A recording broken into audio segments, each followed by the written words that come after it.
kita sore malam hari ini dapat bertemu kembali untuk kita belajar sesuatu yang sangat menarik. Tadi Pak Jendral sudah menyampaikan, nah ini orang-orang yang tertarik untuk belajar sehingga kita berkumpul pada malam hari ini dan tema yang menarik bagaimana kita bisa membuat buku atau renungan nanti kita akan ditolong oleh Pak Junar untuk bisa bisa menulis gitu ya. Tadi sudah disampaikan, nah ini yang biasanya ditagih, nah itu mungkin Kasih. mulai malam ini akan bisa lancar dan bahkan juga membuat buku gitu ya. Amin, Oke, amin. ya. Oke, kita akan Pak Dian sudah siap untuk berdoa kayaknya. Oke, Pak Dian akan memimpin kita di dalam doa untuk mengawali pertemuan kita pada malam hari ini. Silakan Pak Dian. Mari kita berdoa. Terima kasih untuk kebaikan Tuhan. Malam hari ini kami bersyukur kepada Tuhan. Tuhan beri kesempatan buat kami untuk belajar kembali. Bila Tuhan menolong kami dari pelajaran kami dari awal sampai akhir.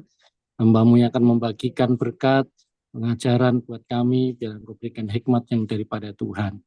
Kepada teman-teman yang lain, berikan kesempatan untuk hadir, untuk belajar bersama dengan kami semua. Terima kasih, Tuhan baik, Tuhan mengasihi kami, menyertai dari awal sampai akhir. Dalam nama Tuhan Yesus Kristus, sebagai Juru Selamat kami, terlebih sebagai mempelai pihak surga kami, kami persembahkan, kami paskan doa ini. Terima kasih Tuhan, haleluya, amin.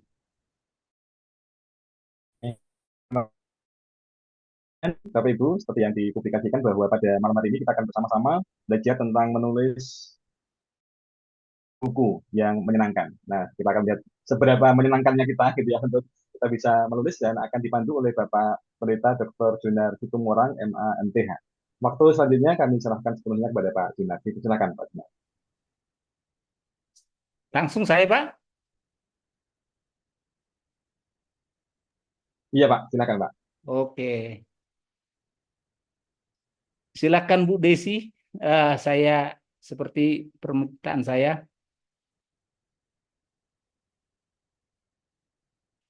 Oke Bapak Ibu, Eh, saya dimintain Bu Desi topiknya apa? Saya cari-cari topiknya, walaupun intinya sama, sehingga saya langsung mengungkapkan ini dengan menulis buku yang menyenangkan. Sehingga saya sengaja memilih itu supaya Bapak Ibu senang dengan acara kita ini. Semoga, tidak tahu nanti endingnya senang apa tidak, saya kurang tahu. Tapi sengaja saya sebut dengan menyenangkan. Ini keluarga saya, anak dan istri, saya cuma punya anak satu saja. Tuhan karuniakan hanya satu. Ini ruangan saya tempat mengeksekusi sehari-hari, dan ini di kantor, di rumah juga ada. Jadi di ada di dua tempat, ada asrama juga ada. Jadi tiga tempat ada buku saya. Dikelilingi oleh buku, kayak kayak ilmuwan lah, kayak ilmuwan dikelilingi dengan penuh buku. Untuk slide berikutnya, di situ saya memperkenalkan nama saya, nama lengkap. Eh, Nama lengkapnya adalah sebenarnya Jonar Tua Halomoan. TH itu adalah Tua Halomoan, nama Bataknya. Jadi ada Tua, ada Halomoan. Tua itu berkah, Halomoan itu kesukaan. Semoga Bapak Ibu suka dengan kegiatan ini dan dapat berkah sesuai nama saya. Semoga. Ya, kelahiran saya ada, sebenarnya saya lahir tahun 71, tapi pernah saya tinggal kelas, saya mudakan 1 tahun karena saya malu pernah tinggal kelas di kelas 5 SD. Jadi saya nah, malu, saya pernah tinggal kelas 5 SD. Sehingga saya mudahkan umur saya tahun 72, karena angka 1 bisa saya rubah di rapot jadi angka 2. Agak sedikit ya. Kemudian saya pelayanan di Malang membantu pekerjaan Tuhan. Saya bukan gembalanya, tapi membantu di gereja Ecclesia Full Gospel namanya. Pimpinannya adalah orang Korea, misionaris dari gereja Yoido Full Gospel, gereja terbesar di dunia. Kayaknya saat ini tidak lagi kayaknya. Saya kurang tahu. Dulu, sebelumnya. Dan saya sebagai dosen juga, kami punya STT juga, dan di STA Jember, di Jember. STA Jember. Kemudian, ini kampung halaman saya. Jadi saya Nataru kemarin baru pulang. Saya ajak keluarga ke pas musim nanam. Saya ikut nanam, tapi cuma action ini, dan cuma action aja, tidak kenyataannya, hanya partisipasi, hanya lihat-lihat. Ini kampung saya tinggal di Desa Teluk Pule Dalam, masuk Kabupaten Labuhan Batu Utara. Di sinilah saya dibesarkan, mulai dari SD sampai SMA. Saya tinggal di sini, SMA migrasi ke Pulau Jawa, merantau mengadu nasib. Dan ini buku-buku yang saya tulis, Bapak Ibu, kalau Bapak Ibu berminat, terlalu banyak buku yang saya tulis. Saya bilang tadi percakapan dengan rekan-rekan, ternyata saya hitung-hitung sudah 99 judul buku yang sudah saya tulis, yang sudah terbit dan yang sedang proses terbit, dan yang sudah diajukan ke penerbit, dan yang diterbitkan sendiri. Artinya cetak sendiri.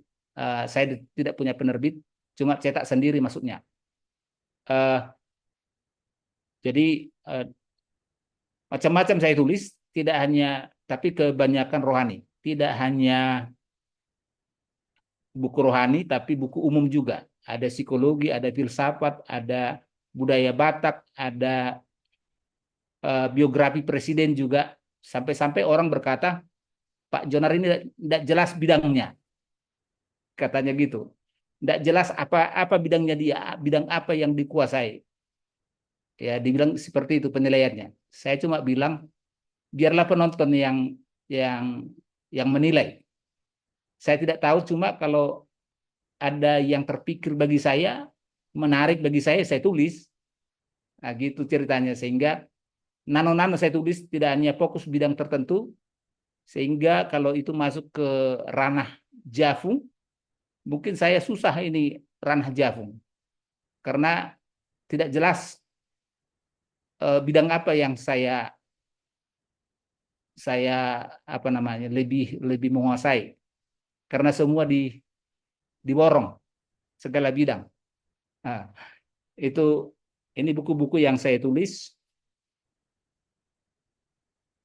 Kemudian kapan saya memulai menulis? Itu saya mulai menulis sejak saya jadi mengajar di STT. Sejak mengajar di STT, yaitu tahun 2004, tapi sebenarnya saya ngajar di STT tahun Agustus 99, mulai ngajarnya. Jadi Agustus tahun 1999, sesudah lulus S1. Jadi saya sudah lulus S1 baru ngajar. Lulus langsung bulan berikutnya saya ngajar. Saya lulus bulan Agustus 99, bulan Juli, Agustusnya saya ngajar langsung. Inilah buku yang pertama kali saya tulis, Filsafat dalam Terang Iman Kristen. Pada zaman itu, tahun 2004 ya, hampir nyaris jarang buku seperti ini yang muncul, sehingga penerbit Andi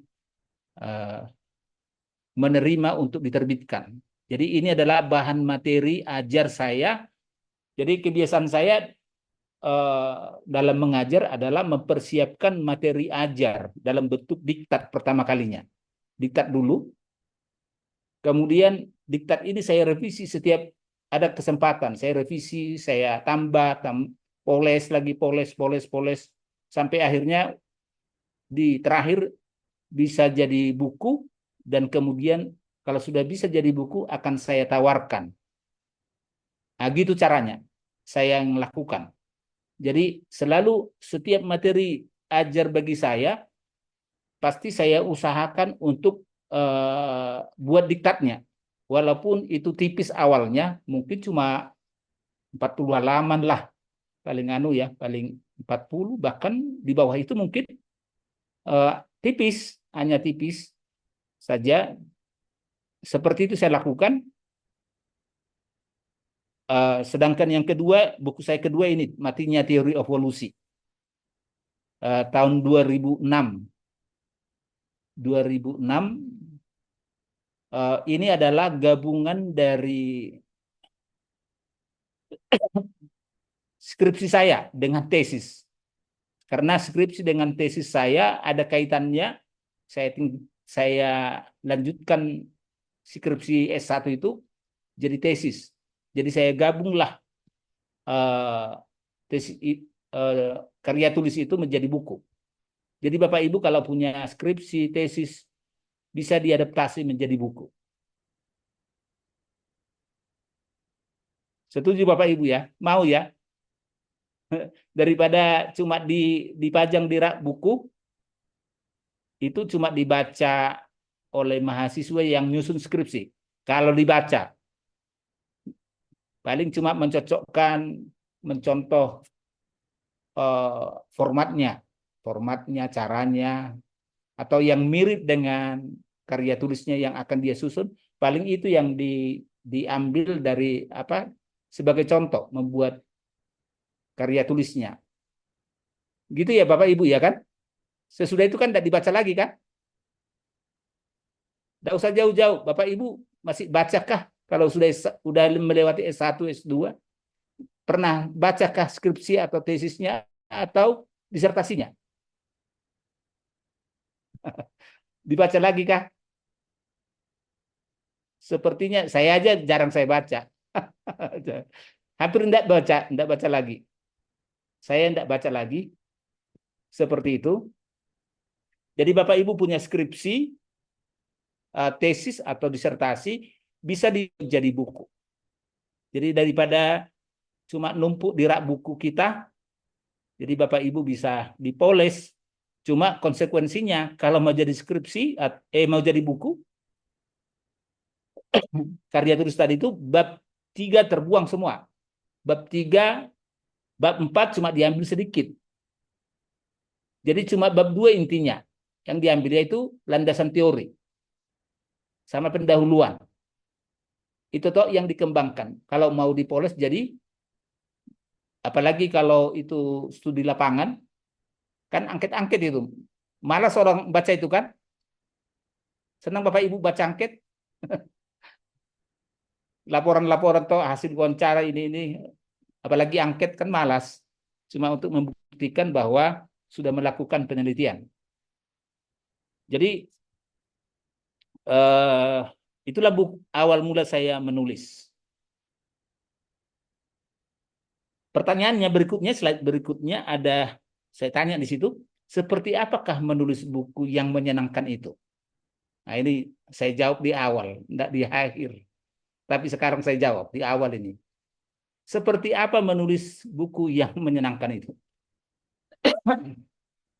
Pertama adalah tidak terpaksa atau dipaksa. Setuju Bapak Ibu ya? Kalau terpaksa dan dipaksa, lebih baik berhenti. Itu beban. Tadi ini ada yang bilang di awal tadi, saya dipaksai oleh Bu Desi masuk. Katanya gitu kan. Kalau dipaksa dan terpaksa, lebih baik berhenti. Tapi ada tapinya. Ternyata dalam memulai menulis ini adalah ada kalanya harus dipaksa juga. Karena dengan dipaksa, maka terbiasa. Jadi dalam hal tentang bisa menulis ini adalah bukan menurut saya, pengalaman saya. bukan karena warisan, karena orang tuanya pintar menulis, atau memang orang tuanya semua keluarga dari keluarga pendidikan atau terdidik gitu. Enggak, saya bantah tidak. Bukan karena faktor keturunan. Tapi saya beritahu pengalaman saya ini, Bapak Ibu setuju atau tidak, terserah. Cuma ini saya berbagi pengalaman saja. Jadi saya tidak mengajari Bapak Ibu dalam acara ini, saya hanya berbagi pengalaman, jadi tidak mengajari. Saya tidak mengajari Bapak Ibu, hanya berbagi pengalaman. Jadi itu pertama tadi, tidak dipaksa dan terpaksa. Tapi ada kalanya harus dipaksa, harus memaksakan diri juga. Saya punya slogan, ini seperti Kejadian 1 ayat 1 mirip. Slogannya gini, pada mulanya adalah kebiasaan, kemudian kebiasaan itu membentuk kita, dan kebiasaan itulah diri kita sebenarnya. Setuju Bapak Ibu ya? Jadi artinya, karena kita biasakanlah, itulah diri kita. Artinya kalau kita biasakan menulis, maka kita akan lancar menulis. Itu jawabannya, seperti apa menulis menyenangkan. Jadi saya tidak punya, saya beritahu, saya tidak punya waktu jadwal, oh jam sekian saya memulai menulis, jam sekian mulai menulis sampai selesai jam sekian. Saya tidak punya jadwal itu. Cuma ada Bapak Ibu mau tiru boleh, mau tidak juga caranya Bapak Ibu boleh. Saya ada target. Saya buat pokoknya dalam satu hari minimal 1 halaman saya ketik. Itu filosofi saya. Minimal 1 halaman, 1 hari 1 halaman. Seperti itu. Jadi harus ada. Soal waktunya terserah saya. Mau malam, mau pagi, mau tengah malam juga. Tergantung. Itu makanya menyenangkan. Tidak dipaksa. Mana saya lagi enjoy. Tidak dipaksa. Ini ada orang Kalimantan ini memborong buku saya. Banyak sekali dia borong. Dia koleksi, dia ngefans tulisan saya. Ini dia tunjukin fotonya, dikirim ke saya. Ini Pak Jonar, buku Pak Jonar saya sudah koleksi, katanya gitu. Luar biasa. Dia koleksi semua. Ya. Orang Kalimantan itu. Kemudian berikutnya, langkah awal saya dalam menulis. Ini langkah awal ya Bapak Ibu. 1, membaca. Berhenti niat untuk menulis kalau Bapak Ibu malas membaca. Tidak usah dipaksakan dah. Sekali lagi saya ulangi, berhenti menulis kalau malas membaca. Boleh dibuka speakernya, setuju Bapak Ibu?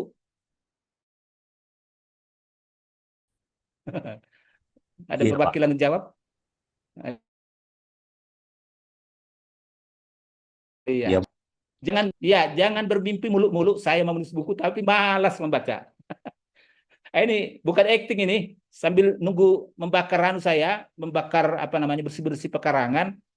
Takut kalau saya tidak jaga, takut nanti merambat ke tempat lain bahaya. Jadi sambil saya baca itu. Itu bukan acting, itu sesungguhnya. Istri saya, moto saya. Jadi baca, saya nunggu api nih, supaya jangan, kan asap itu kan ada foto asapnya, supaya jangan bahaya ini asapnya. Jadi di mana saja ada kesempatan saya baca. Saya naik angkot daripada melamun, duduk di angkot itu saya baca. Naik pesawat di bandara sambil nunggu pesawat saya baca. Di pesawat juga saya baca. Maaf. Ada mungkin ini tidak boleh ditiru nih ya. Ini tidak boleh ditiru. Kalau mau niru boleh, terserah. Tapi saran saya jangan ditiru. Maaf. sambil ke belakang juga, daripada melamun, saya baca juga dengan catatan klosetnya kloset duduk. Kalau berdiri susah. Yang ini jangan ditiru Bapak Ibu ya. Yang ini jangan ditiru. Ini terlalu maniak dalam hal membaca saya. Itu modal saya dalam memulai langkah awal menulis. Yang kedua, koleksi buku. Bapak Ibu harus koleksi buku. Bagaimana baca apa kalau tidak ada buku yang dibacakan?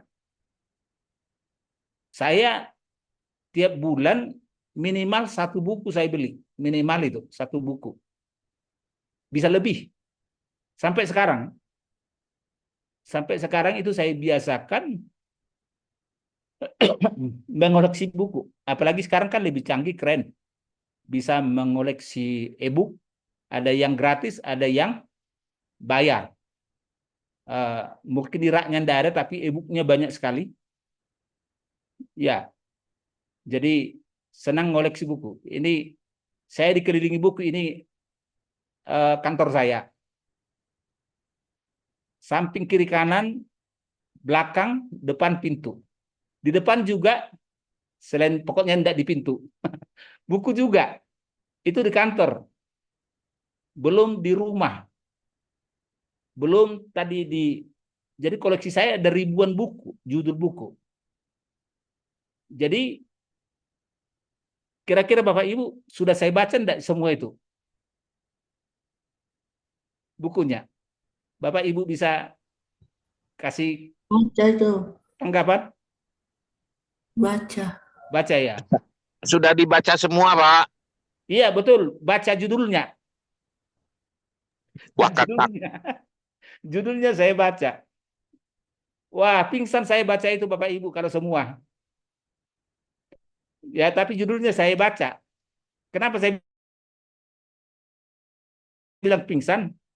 Ya kewalahan lah. Saya hanya membaca ketika saya butuh tentang topik yang ingin saya tulis, itu saya baca. Kalau enggak saya tidak bahas itu jarang saya baca.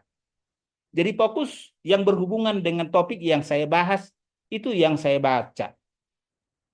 Makanya, Bapak Ibu, ketika saya memulai mengetik, di bawah itu kan, saya duduk di kursi itu kan, di sekitar saya itu banyak buku berantakan. Cuma udah saya ringkas supaya rapi, enak dilihat. Di bawah lantai itu semua berantakan buku yang berhubungan dengan topik yang saya bahas, supaya tidak nyari di rak. Jadi saya siapkan. Seperti itu. Saya siapkan di bawah, ya di lantai itu. Baik di rumah maupun di kantor. Jadi saya hanya membaca, kalau sudah selesai topik 1, maka saya maju ke topik yang 2. Saya ganti lagi bukunya.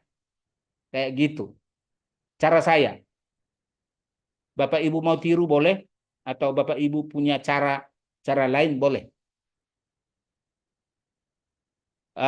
Ini koleksi. Jadi sekali lagi jangan mimpi dan berharap juga kalau tidak punya buku, hanya Alkitab toh. Modalnya hanya Alkitab, berhenti mimpi untuk menulis buku. Kalau tidak ada buku. Ini ada yang gabung mahasiswa saya yang sedang lagi penulisan skripsi. Jadi mereka kalau tidak punya buku, jangan mimpi bisa tulis skripsi. Jadi saya paksa harus beli buku yang berhubungan dengan skripsinya. Setuju Bapak Ibu ya? Yang kedua ini? Setuju. Setuju. Jadi sekali lagi, jangan mimpi nulis buku kalau tidak punya buku. Kecuali nulis novel. Kalau novel itu kan imajinasi. Pintar berhayal-hayal, mengarang-arang kan cerita. Fiksi. Itu boleh. Tanpa buku boleh itu.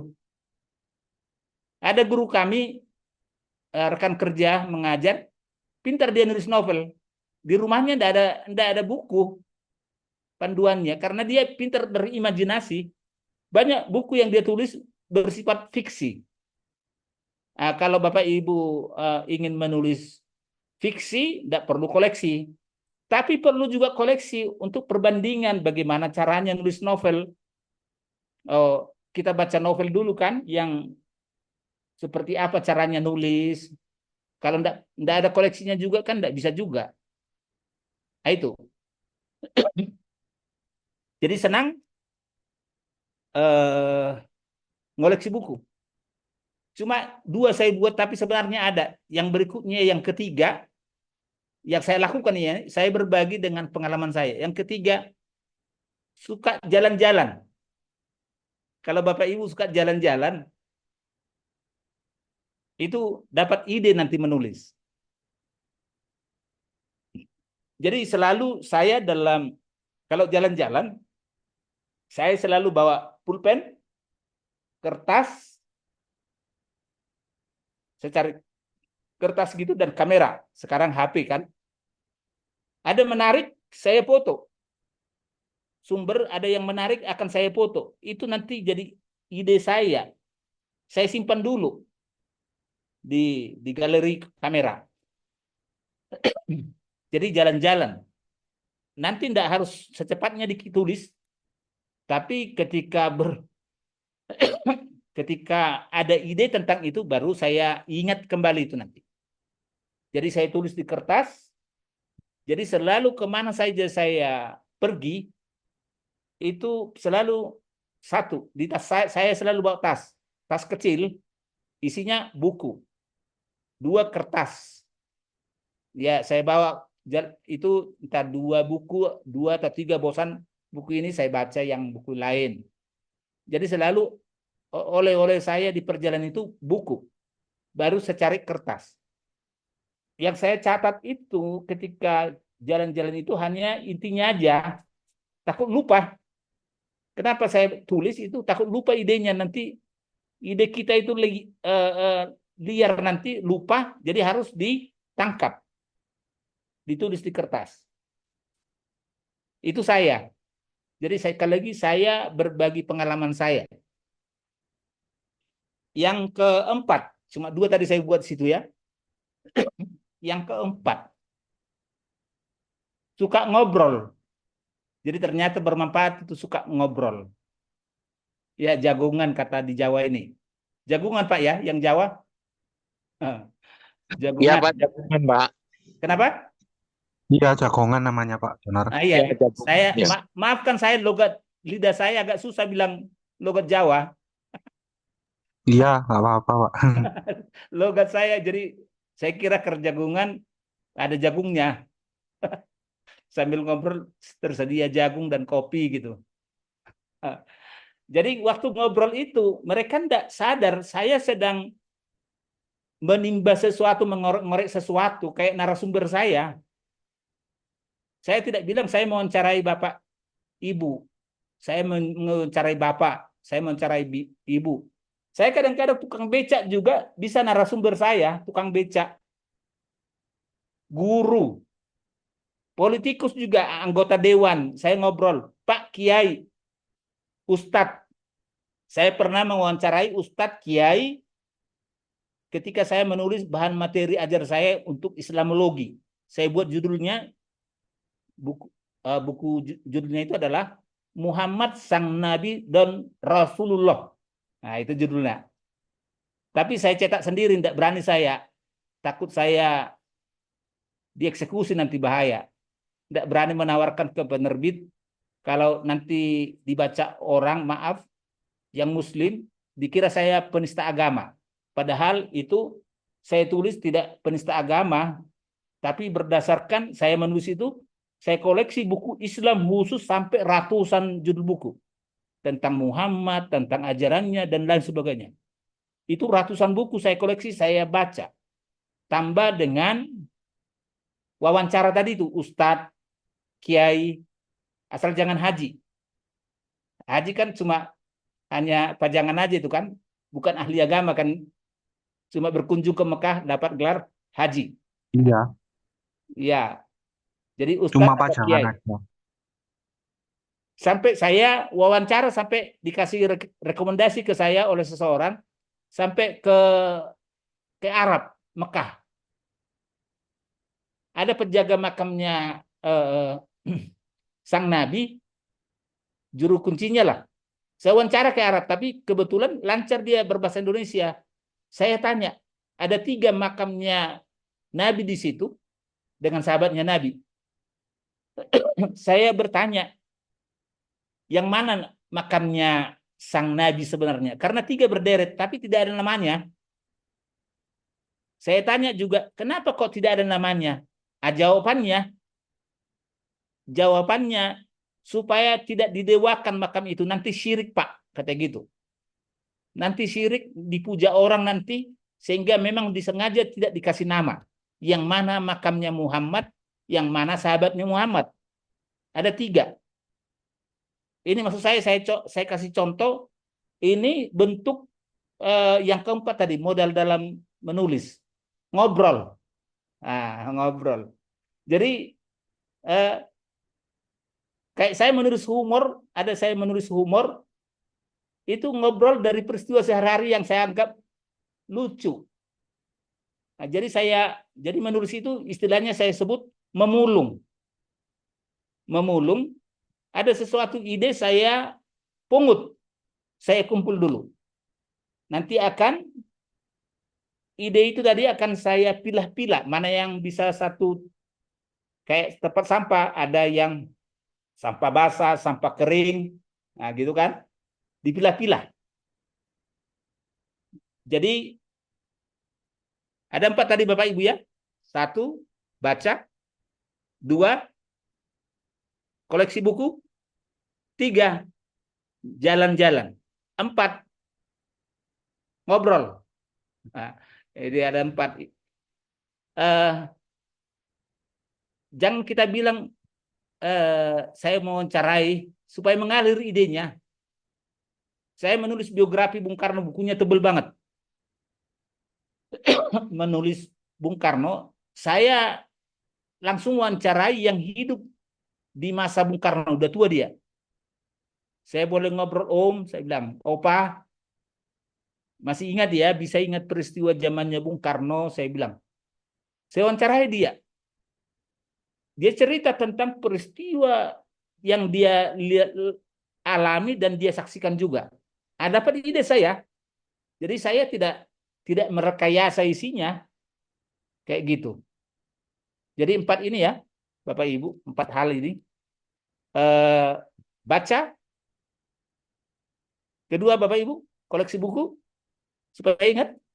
3, Jalan-jalan. jalan-jalan. Kalau jalan-jalan itu bisa buat buku apa namanya? Yang tempat wisata-wisata itu kan, apa istilahnya itu? Foto-foto nanti dirangkai jadi buku panduan wisata. Traveling. Traveling. Ada kan gitu kan? Jalan-jalan traveling, dia tulis buku juga sambil. Bisa. Ya. Slide berikutnya saya buat di situ, itu filosofi saya dalam menulis. Filosofi saya dalam menulis. 1. Menulis adalah suatu cara untuk bicara. Yang kedua, suatu cara untuk berkata. Suatu cara untuk menyapa, menyentuh seorang yang lain, entah di mana aja. Ini keunggulan menulis. Saya tidak ketemu orang itu, tapi saya bisa temui dia lewat tulisan sampai ke kamar pribadinya. Betul enggak Bapak Ibu? Ke kamar pribadinya saya bisa sapa dia. Kalau ketemu langsung enggak diajak ke kamar pribadi kan? Nah, itu filosofinya. Jadi saya tidak berkesempatan untuk berdiri di mimbar atau di podium, tapi saya bisa menyapa orang lain lewat tulisan di mana saja. Ya karena bahasa Indonesia, ya tentunya di seluruh Indonesia. Jadi ketika saya ketemu dengan seseorang, dia mengenal saya lewat foto di buku, Pak Jonar ya. Wah, saya sangat diberkati lewat tulisannya Pak Jonar. Padahal saya tidak pernah ketemu. tapi dia sangat diberkati. Jadi ini filosofi dalam menulis. Cara untuk bicara, maaf, misalnya kita tidak lancar ngomong, gagap, maaf. Tapi menulis lancar, kan jadi berkat. Nah, ini filosofi dalam menulis. Inilah yang saya lakukan, jurus menulis. Slide berikutnya, jurus menulis. Bahasa Jawanya dan bahasa Indonesianya, ATM. Punya ATM Bapak Ibu kan? Supaya mudah diingat. Punya ATM? Tidak punya lagi karena pakai Enggak. apa namanya? QRIS. Punya tapi QRIS. kosong. Nah, QRIS. Tapi kan kalau narik tunai, Saya punya duitnya, Pak. bisa juga ya. Nagih di anu boleh juga pakai yang lain. Tapi supaya mudah mengingat, saya singkat dengan ATM. ATM ini singkatan dari amati. Amati, T, tiru, M, modifikasi. Itu kepanjangannya. Mari Bapak Ibu kita lafalkan supaya ingat. Amati, tiru, modifikasi, Pak Jonar. Makasih, Mas. Supaya ingat maksud saya. Amati, tiru, modifikasi.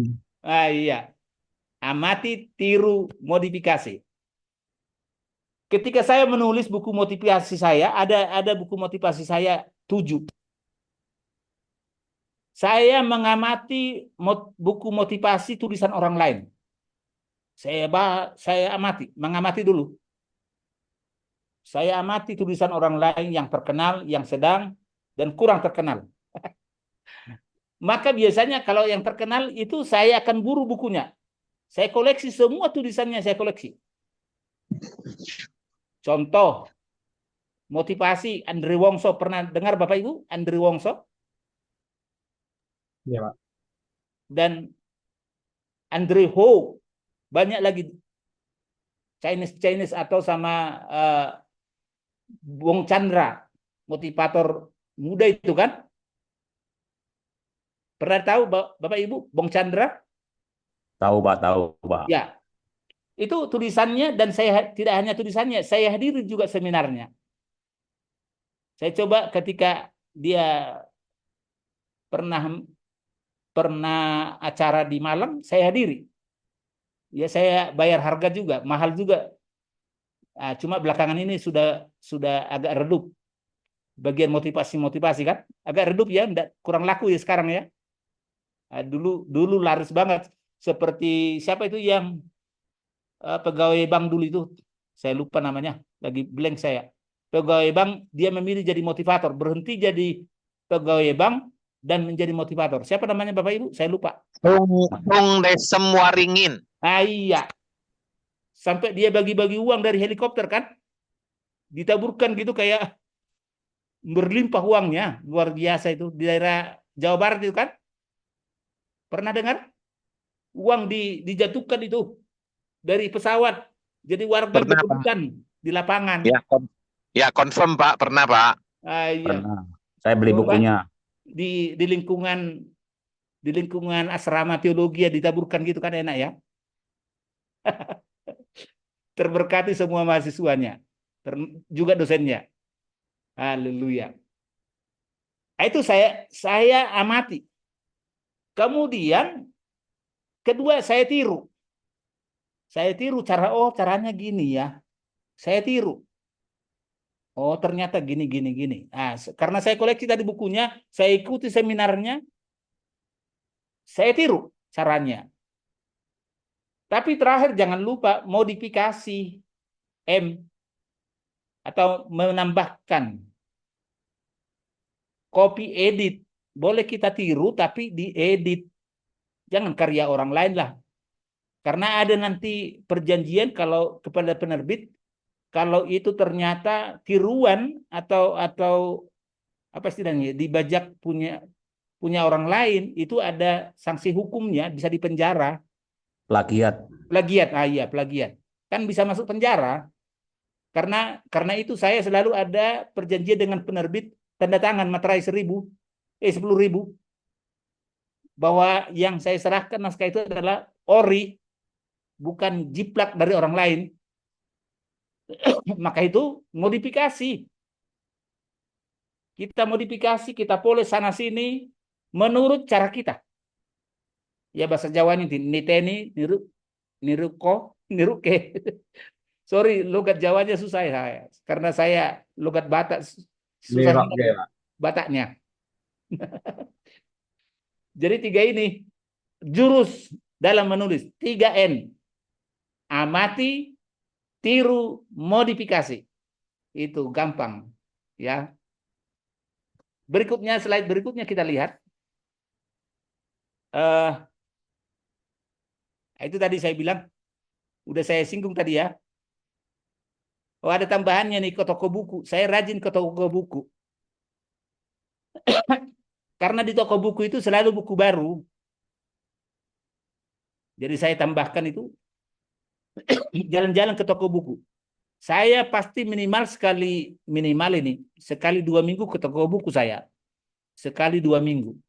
Sampai tukang parkir hafal dengan saya. Pegawai di toko buku juga hafal dengan saya. Karena saking sering saya diberi kasih diskon ke saya. Karena sering berkunjung ke toko buku dan beli juga. Itu. Jadi ke toko buku, ngapain kita ke toko buku? Bukan saya baca dulu. Jadi saya ke toko buku itu lama-lama, agak lama, saya tidak langsung beli. Makanya kalau istri saya ikut dengan saya, tidak mau dia, karena lama di toko buku. Beda dengan jalan-jalan ke mall. Istri saya senang kalau ke mall. Sayanya yang tidak senang. Saya pegang, saya gandeng tangannya.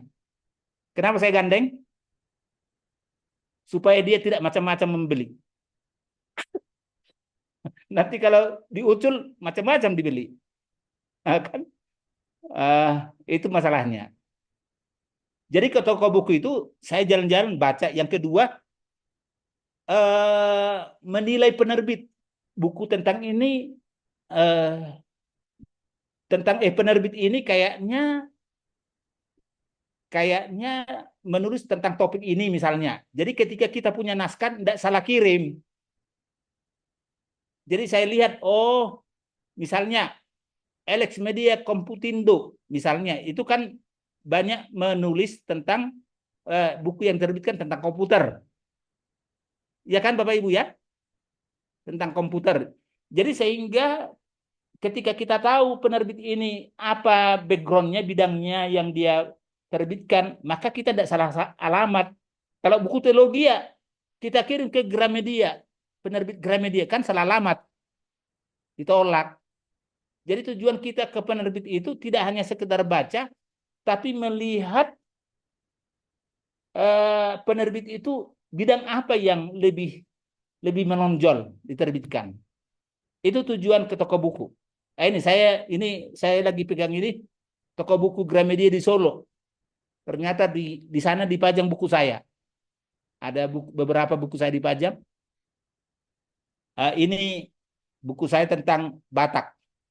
Batak Toba, mitologi Batak, terjadinya Danau Toba. Slide berikutnya Bapak Ibu kita lihat apa saja yang mau ditulis. Apa saja yang mau ditulis, terserah mana kita yang mood menurut saya. Mana yang kita mood. 1, bisa pengalaman. Ini langkah awal. Langkah awal ya Bapak Ibu menulis yang saya lakukan. Langkah awal adalah menulis pengalaman perjalanan hidup saya. Saya tulis ini dalam yang merah ini ya Bapak Ibu. Yang merah ini. Saya tulis itu pengalaman saya. Sewaktu mulai saya dari kecil sampai saya merantau ke Jawa. Saya tulis cuma pengalaman saya. Cuma latihan menulis. Sekaligus melatih bahasa daerah saya dalam bentuk tertulis. Ini saya tulis dalam bahasa Batak. Saya beri judulnya Budalani Dodalan Namaoli Dapotat Tupel Doao. Itu buku itu saya gendakan beberapa, saya kasih ke keluarga untuk supaya tahu cerita saya. Saya kasih ke bapak saya juga dibaca bapak saya kemana-mana dibawa, nangis dia, terharu. Boh, kamu ingat semua ya cerita-cerita yang saya pernah dihajar lah, yang di anu lah. Nah, saya tulis apa aja, apa aja. Baru ada saya tulis ini latihan menulis ya, saya awalin jangan berat-berat dulu, ringan-ringan. Saya tulis juga ada perjalanan hidup saya dalam bahasa Indonesia sampai saya menikah.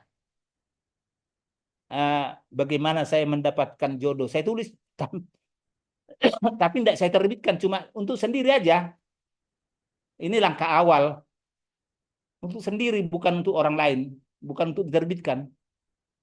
Karena kalau diterbitkan, tidak kira ada melirik itu kan penerbit. Siapa yang mau baca itu? Itu kan catatan harian kita. Kayak seperti Butet Manurung. Kenal Bapak Ibu? Pernah dengar nama itu? Butet Manurung? Orang Batak. Pernah Pak di Jambi Pak. Iya. Dia menulis buku, judul bukunya Sakola Rimba. Ada Bapak Ibu mengoleksi buku itu? Bukunya itulah yang membuat dia terkenal. Sakola Rimba, bahasa Jambi. Bapak Ibu tahu, saya kira kayak apa sih isinya?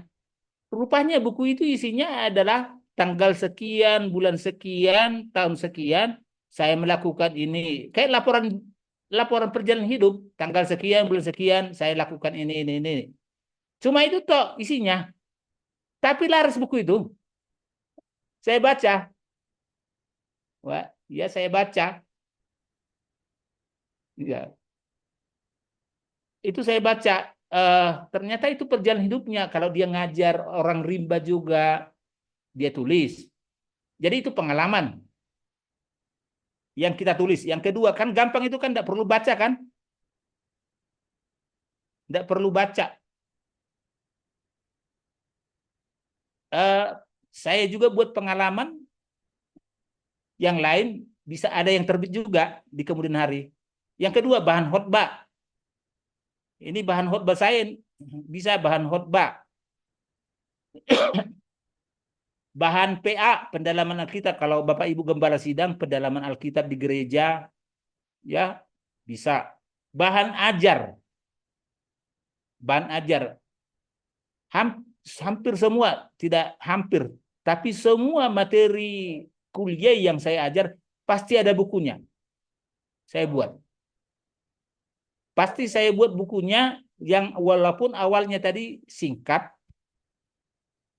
akhirnya STT-nya kadang-kadang ngasih ke saya mata kuliah yang sembarangan. Pak Jonar bisa, pasti bisa Pak Jonar, kata gitu. Ya, padahal saya tidak pernah mata kuliah itu aja tidak pernah saya dapat waktu di STT, tapi saya disuruh mengajar itu. Akhirnya dikasih mata kuliah yang tidak pernah saya ajar, tidak pernah saya pelajari juga. Bukan berarti saya serba bisa ya, Bapak Ibu. Maka ketika diberi yang baru, maka saya lakukan adalah saya koleksilah buku tentang itu, saya beli. Supaya tidak semua dari toko buku, saya beli ke Pasar Loak juga, supaya murah. Jadi saya sering jalan-jalan ke toko buku Pasar Loak, murah meriah. Jangan gengsi Bapak Ibu ke Pasar Loak kalau ingin cari buku. Saya pernah ke Medan pulang kampung, oleh-oleh saya buku sampai 2 kardus. Ke Pasar Loak saya di Medan, ada yang titik gantung itu, ada yang dari Medan ini kan, dekat stasiun, daerah apa namanya itu ya? Enggak tahu masih ada enggak? Sawan. Udah pindah, Pak. Sudah pindah ya? Udah. Nah, itu saya pergi ke situ jalan-jalan, saya belanja Pasar Loak tentang khususnya yang tidak ada di Jawa, kayak budaya Batak. Itu dasarnya saya menulis Batak, Toba. Tentang Batak semua saya koleksi karena di Jawa ini susah dapat itu. Kalau buku-buku yang umum, yang lain ada juga di Jawa. Saya tidak beli. Jadi yang langka di Jawa susah saya dapatkan, saya belilah di situ. Nah, itu jadi bahan khotbah bisa, bahan ajar bisa, biografi. Nah, itu saya buat biografi Presiden RI. Saya buat lengkap mulai dari Soekarno. Soekarno tebel banget. Itu ada 740-an halaman Bung Karno. Saya buat biografi Presiden kedua Pak Harto, Habibie, Gus Dur, Megawati, SBY, Jokowi. Prabowo menyusul. Lengkap. Prabowo masih menyusul. Masih belum dilantik. Tanggal 20 siap dilantik. Ya. Jadi biografi juga. Ya kita awali biografi kita mungkin. Tidak usah biografi orang lain. Ya. Yang berikutnya. Ini tulisan saya bahan khotbah ini. Semua ini khotbah. Kecuali humor. Humor itu saya pulung dari yang lucu-lucu mahasiswa. Kayak misalnya ada mahasiswa, saya buka kartu ini. Ada mahasiswa saya tapi bukan yang masuk ini ya. Mahasiswa saya pernah kasih tugas ke saya paper. Ketika dia menyebut bangsa Israel, sering disebut itu bangsa Israel. Bangsa Israel, bangsa Israel. Tapi setiap menyebut bangsa Israel, kurang B-nya. Sehingga angsa. Angsa Israel, angsa Israel. Sehingga saya lingkari itu setiap angsa, saya lingkari. Saya beri catatan. Sejak kapan bangsa Israel punya angsa? Nah itu. Kan lucu kan? Ketawa dia jadi malu mahasiswanya. Om ini kok tidak enak dia. Menyebut bangsa selalu kurang B-nya. Angsa, angsa, angsa. Supaya lucu. Saya buatlah itu pertanyaannya. Sejak kapan bangsa Israel punya angsa, pelihara angsa? Karena saya baca di Alkitab tidak ada singgung angsa ya. Ada Bapak Ibu?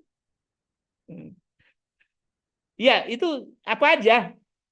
Ini bahan-bahan khotbah. Bapak Ibu yang sering khotbah berbahagia bisa diadaptasi jadi buku. Ini bahan khotbah saya di gereja, di guru-guru, di siswa. Ini 3 ini bahan khotbah nih. Ini 8 tangga menuju hidup bahagia. Ini khotbah di bukit. Berbahagialah orang miskin di hadapan Allah. Berbahagialah orang yang lapar dan seterusnya. Ini 8 tangga. Doa Bapa kami ini juga jadi buku. Saya buat topik per topik ucapan itu. Bapa kami yang di surga, apa artinya? Dikuduskanlah namamu, apa artinya? Itu jadi satu judul. Kayak gitu. Ini termasuk khotbah di bukit 3-3-nya nih. Kekristenan radikal itu adalah mulai dari Matius 13 sampai 54. Ini saya bahas. Ini coba khotbah di bukit semua 3-3 ini. Dan saya khotbahkan dulu. Ketika saya tulis, saya lebih menguasai lah. Tapi saya buat buku referensi juga, ada kutipan catatan kaki. Supaya lebih ilmiah, beda waktu disampaikan dalam bentuk khotbah dengan dalam bentuk tulisan. Jadi bisa bahan khotbah jadi buku. Berikutnya, slide berikutnya. Boleh kita lihat, mengapa harus menulis buku? Mengapa menulis? Apa alasannya? Ini perlu kita tahu alasannya.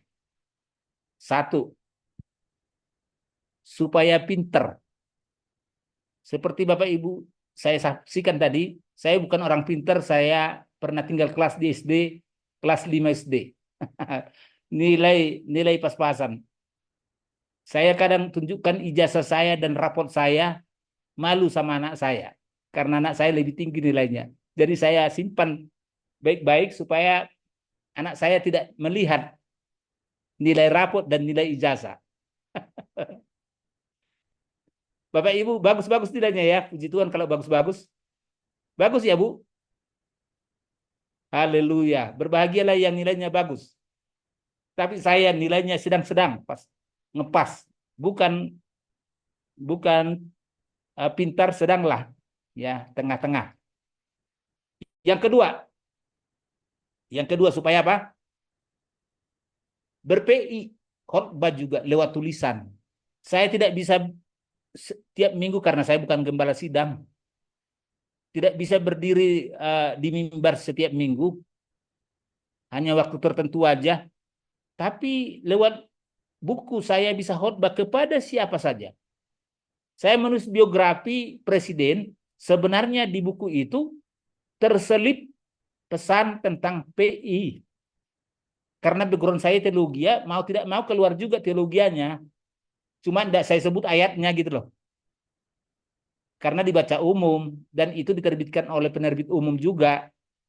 Bukan penerbit teologi ya. Itu diterbitkan oleh Arus Media di Jogja. Ada penerbit Diva Fresh di Jogja, ada di Surabaya, Jawa, JP Books. Jadi itu buku umum, tapi terselip pesan-pesan rohani teologi ya. Cuma dalam bahasa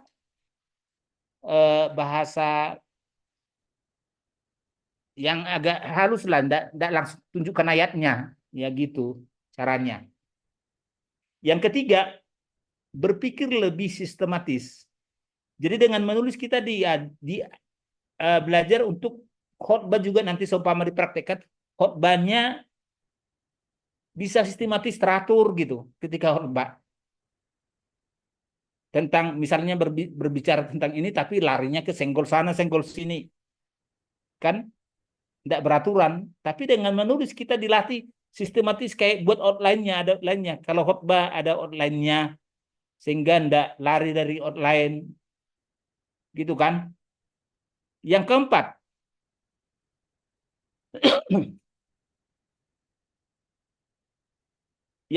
adalah itu memperoleh kepuasan batin. Memperoleh kepuasan batin. Saya jujur ketika ada dipajang di toko buku rohani, Gramedia, buku saya dipajang di sana, ada ada bangga juga pada diri sendiri. Ada kebanggaan, wah ternyata buku saya dipajang juga di Gramedia. Ada kepuasan batin, bukan mau bersombong ria Bapak Ibu ya. Bukan mau sombong, tapi kepuasan batin. Ya, yang berikutnya kita lihat di situ, mengendalikan emosi dan menyembuhkan. Ternyata manfaat menulis buku ini juga bisa terapi. Di buku saya, yang saya tulis kadang terselip kisah-kisah yang membuat saya jengkel, marah, protes, mau emosi saya secara langsung tidak enak. Saya tuangkanlah emosi saya lewat tulisan, cuma saya beri contohnya, tapi tidak saya sebut namanya. Off the record, tidak enak kan? Tapi ketika saya tulis itu, saya kayak plong, tidak ada gitu, kayak plong di dada saya. Pernah coba Bapak Ibu, misalnya kalau Bapak Ibu jengkel, tulislah di kertas. Satu buku gitu, jadi satu buku. Unek-unek. Tapi pesan, jangan dibaca lagi. Jangan bolak-balik dibaca. Kalau dibolak-balik dibaca itu sama dengan mengingat lagi, sakit hati terus nanti. Gimana menurut Bapak Ibu? Setuju yang ini, poin ini? Saya nulisnya di status Facebook, Pak, dengan status WA. Kalau di Facebook itu tidak enak diketahui orang. Tidak enak. Itu ketahuan kita, aduh, ini baper ini, nah, gitu kan. Malulah di Facebook, walaupun tidak disebut. Tidak disebut sakit hati kepada orang lain. Yang keenam, awet muda. Ternyata menulis itu bisa awet muda. Kata para ahli psikologi. Agak lebih dimudahkan. Kira-kira melihat wajah saya, Bapak Ibu, sesuai dengan umur, saya termasuk muda kah atau memang sama? Normal, maksud saya normal. Kan nggak tahu umurnya Bapak, umur berapa? Tadi udah saya beritahu di itu tadi. Di awal, tahun 71 saya lahir. 71. Lihat foto atau lihat wajah saya tadi boleh. Termasuk muda atau mudah-mudahan? Mudah-mudahan muda. Ya, ternyata ahli psikologi bilang karena fresh dia menuangkan semua segala unek-unek juga, segala ilmu juga, sehingga tidak mampet. Kalau mampet di otaknya bahaya, tidak disalurkan kayak laut mati. Jadi saya beri ini tidak ada rahasia bagi saya. Semua yang saya lakukan, saya share kepada Bapak Ibu. Saya tidak rahasiakan ini. Saya tuangkan di buku ini gembala yang menulis. Trik-trik supaya ingin dapat secara tertulis, boleh Bapak Ibu beli buku ini. Itu di situ saya tuangkan cara-cara saya menulis secara tertulis ya. Ini secara lisan lewat acara kita ini. Berikutnya, ini yang perlu, menulis dapat menambah income. Nah, ini yang penting ini, yang menjanji, yang enak. Ini terakhir, yang ketujuh nih ya. Saya pensiun nanti ndak ngajar, ndak ngapa-ngapain. Saya bilang sama istri saya, kita ndak bisa lakukan pekerjaan lagi, masih ada dari penerbit nanti ditransfer. Dapat transferannya per semester, sekali 2 tahun. Jadi ada pensiunan kita. Kita bukan pegawai negeri, kita bukan gembala sidang juga, cuma pengajar. Tapi ya puji Tuhan, untuk masa pensiun kita bisa menikmati dengan bahagialah, apa namanya, minimal bisa menafkahi untuk sehari-hari lah. Kalau banyak, kalau sedikit jangan berharap. Kalau cuma 1-2 buku, jangan. Itu kalau tulisannya banyak. Atau boleh sedikit tapi bestseller. Nah, bestseller gitu. Saya pingin sih bestseller tulisan saya, tapi berusaha tapi belum waktunya. Nah, ya. Yang terakhir, warisan. Saya nanti tidak ada lagi suatu saat, ide saya, tulisan saya masih ada turun-temurun. Saya tidak bisa, istilahnya tidak bisa mewariskan berupa materi, tapi saya bisa mewariskan berupa ilmu. Setuju Bapak Ibu? Sangat setuju, Pak. Nah, iya, mewariskan ilmu kan? Tidak bisa mewariskan kepada keturunan kita berupa materi, minimal tulisan lah. Saya berpesan kepada anak saya, nak, kalau papa sudah suatu saat, ini kayak bukan mendoakan seperti itu ya, suatu saat papa tidak ada, tolong buat satu ruangan, kamu buat satu ruangan untuk tempat bukunya papa, karena banyak bukunya. Itu boleh orang datang mau baca kayak perpustakaan lah, untuk umum siapa saja. Dipinjamin boleh, asal jangan sampai tidak dibalikkan. Habis nanti kan dipinjam tapi lupa mengembalikan. Ya, jadi kamu buat, itu pesannya Papa ya. Jadi jangan diwariskan kepada seseorang, tetap kamu buat gedungnya khusus kayak Habibie, banyak bukunya, dibuat jadi taman bacaan bagi banyak orang. Itu pesan saya, warisan. Kan dikenang orang, jadi berkat lah. Nah, gitu. Tapi ada yang terakhir, saya tidak buat lagi sini, ada terakhir, selalu ada terakhirnya. Bagian ke-9. Ternyata menulis ini mengurangi kepikunan. Setuju tidak Bapak Ibu ya? Mengurangi ya, bukan menghilangkan. Setuju kira-kira Bapak Ibu? Setuju. Setuju ya. Sudah pernah alami kah? Masuk akal sih, Pak. Masuk akal. Pernah baca seperti itu, Pak. Pernah dengar. Tapi saya tetap pikun. Saya mana kunci, padahal di tangan saya, lupa saya. Mana kunci gitu kan? Atau mana pulpen saya, padahal di telinganya diselipkan. Pernah Pak? Bapak Ibu? Jadi pikun juga, ada pikunnya juga, tapi mengurangi ya, bukan membasmi. Mengurangi. Kemudian berikutnya, target. Ya, ini perlu dibuat target. Kenapa dibuat target? Supaya memacu kita untuk terus menulis. Saya bermimpi, saya bilang ngomong ini kepada banyak orang juga, bukan mau pamer. saya bermimpi menulis 100 buku. Maka yang saya lakukan adalah jangka pendek, jangka menengah, jangka panjang. Jangka pendeknya tadi saya sudah ngomong, setiap hari minimal 1 halaman. Setiap hari. Kalau 1 minggu 7 halaman. Kalau misalnya saya tidak mood hari ini misalnya, atau sampai 1 minggu tidak mood, saya akan bayar kayak utang. Saya akan double ketik untuk hari berikutnya. Tapi kadang lebih sering saya kebablasan lewat mana lebih 1 halaman 1 hari. Lebih. Jadi jangka pendek. Jangka menengah. Jangka menengah dalam 1 tahun saya bisa menulis minimal 4 buku sampai 6 buku.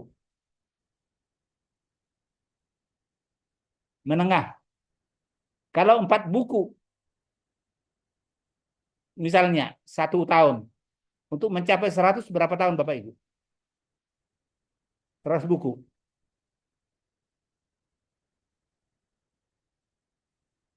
Berapa tahun Bapak Ibu? 20-an tahun ya. 40 kali 10. 40. 25 tahun, Pak. 25 tahun. Saya memulai menulis tahun 2004. Sekarang tahun 2024. Udah berapa tahun Bapak Ibu? Pasti 4 semua. 20 tahun. 20 tahun ya? 20 tahun. Saya baru coba ngecek, saya tulis, saya ketik, saya data buku-buku yang saya tulis. Sudah mencapai 99 judul buku. Saya kirim ke Bu Desi daftarnya itu. Ada yang lebih banyak yang sudah terbit. Ada yang sudah terbit, ada yang saya cetak sendiri, ada yang saya ajukan ke penerbit, ada yang sedang proses terbit. Jadi gitu, jangka pendek, jangka panjang, menengah dan panjang. Ternyata puji Tuhan, sekarang sudah 99 judul buku yang sudah saya tulis. Wah, berarti tercapai juga. Tinggal 1 lagi. Apa berhenti? Saya masih fit. Bisa lebih. Ya. Berikutnya, slide berikutnya saya tampilkan di sini ada berbagai, saya menulis itu berbagai pengalaman. Ini motivasi nih. Bapak Ibu tahu ini Sekolah Kehidupan judulnya. Pimpinan saya orang Korea. Dia ulang tahun. Dia ulang tahun, saya bingung mau kasih apa, kado apa ulang tahunnya pimpinan saya. Duit, dianya kasih duit ke saya. Materi dia banyak, takut tidak dipakai juga. Saya buatlah buku. Jadi ini khusus saya persembahkan kepada pimpinan saya yang berulang tahun. Karena waktunya dekat ulang tahun, maka saya ngebut nulisnya. Bapak Ibu tahu berapa lama kira-kira saya tulis ini? Ada yang bisa nebak? Kira-kira nebak aja. Tebalnya ini ada sekitar hampir 200 lebih. Bapak Ibu tahu berapa hari kira-kira? Berapa lama? 3 bulan, Pak. 3 bulan. Saya tulis ini cuma 2 minggu. 2 minggu selesai. Kemudian selesai saya tulis, saya jilid, saya kasih kepada pimpinan saya. Selamat ulang tahun, Pak. Saya sampaikan begitu. Sehat selalu, Tuhan beri panjang umur. Berupa jilitan saja. Tapi sesudah jadi nanti dicetak oleh penerbit, maka saya kasih aslinya. Apa? Bentuk cetak. Senang banget dia. Sangat senang. Mengapa bisa 2 minggu?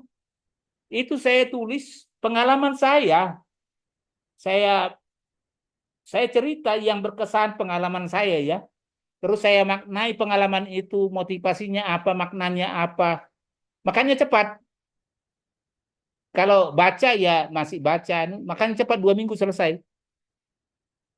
Bukan karena saya cerdas banget, tidak. Jadi mengalir cepat ngertinya. 2 minggu selesai. Sama tadi ada buku humor, judul buku humornya itu 74 humor penyehat jiwa. Itu cuma 2 hari, tipis banget ya. Karena humor, kalau humor itu kan nggak bagus tebal-tebal kan, cuma tipis. Itu juga ulang tahun istri pimpinan saya, istrinya. Saya juga bingung mau kasih apa juga, buku juga saya kasih. Saya jilid, saya kasih selamat ulang tahun Bu. Saya bilang gitu. Kan senang dia dapat hadiah spesial, bukan berupa materi. Itu saya kasih. Jadi ini buku-buku ini motivasi semua ini ya. Ada cerita di kampung, cerita yang saya dengar, saya poles ini berani berubah. Intinya supaya kita mengalami perubahan, cerita terhebat, berani bermimpi. Ini bahan khotbah juga, ini bahan khotbah. Jadi ini berbagai pengalaman bisa jadi bahan bahan tulis. Ya, ini mahasiswa kami di Malang. Berikutnya kita lihat, aduh, enggak, udah banyak waktunya sudah ini. Membuat diktat. Ini diktat, saya membuat diktat awalnya ini diktat introduksi PB atau pengantar perjanjian perjanjian lama. Ini saya tulis berupa diktat, cuma jumlah halamannya saya hitung itu 60 halaman. Kemudian saya buat jadi bisa mencapai, ini tebel banget ini, harganya mahal 225, mengenal dunia perjanjian lama. Jadi tebal sampai mencapai 600-an lebih. Ini bukunya. Kemudian Injil Yohanes juga. Saya tulis tipis bukunya. Saya buat kayak gini tebal, berupa kayak tebal, saya jilid kayak skripsi. Kemudian saya kembangkan lagi ini sampai tebal. Tahu Bapak Ibu tebalnya seberapa? 1.100 halaman. Karena ayat per ayat saya bahas. Saya eksegesa dari bahasa aslinya dan seterusnya. Tapi belum terbit, masih saya ajukan ke penerbit. Ini bahan ajar juga mempelajari Injil Yohanes. Semua bermula dari diktat. Ini juga bibliologi dari diktat. Ini mahasiswa kami di sini. Ini buku bahan ajar saya juga, entrepreneur. Kan ada mata kuliah kan S1 entrepreneur. Saya buat jadi buku juga. Saya buat judulnya Entrepreneur Mengubah Sampah Menjadi Emas. Saya bilang ke sekolah, kok saya yang ngajar ini? Kan ngajarin cocok pengusaha. Saya bukan pengusaha. Nah, gitu. Jadi karena pengajar sebelumnya pengusaha, saya bukan pengusaha, tapi kok saya ngajar entrepreneur, kan lebih tepat ya Bapak Ibu kan? Ini buku metodik didaktik. Ada 2. Ini bahan ajar juga semua dari diktat jadi buku. Jadi ini lagi juga dari diktat juga ini. Dari diktat tipis tadi ini ya, jadi tebal. Sampai saya diliput oleh media koran ini. Malang Post. Ini judul beritanya ya, saya diliput oleh Malang Post dulu. Berawal dari diktat menjadi buku, jadilah buku. Itu judulnya. Ini foto saya. Diliput oleh koran Radar Malang. Berikutnya kita lihat. Nah ini Bapak Ibu kalau ingin membuat skripsi, tesis, jadi buku, semua dari S1 sampai doktor, saya buat jadi buku, terbit semua. Jangan dimuseumkan skripsinya, dibuat jadi buku. Kuncinya tadi saya bilang, kuncinya kalau jadi buku, bab 3, bab 4, habis itu. Bab 2 yang dikembangkan, pendahuluan dan bab 2. Jangan dimasukkan bab 3 dan bab 4. Nah, sehingga lihat ini disertasi saya, ini bukunya jadi gini. Lebih tipis, disertasinya tebal banget. Ya.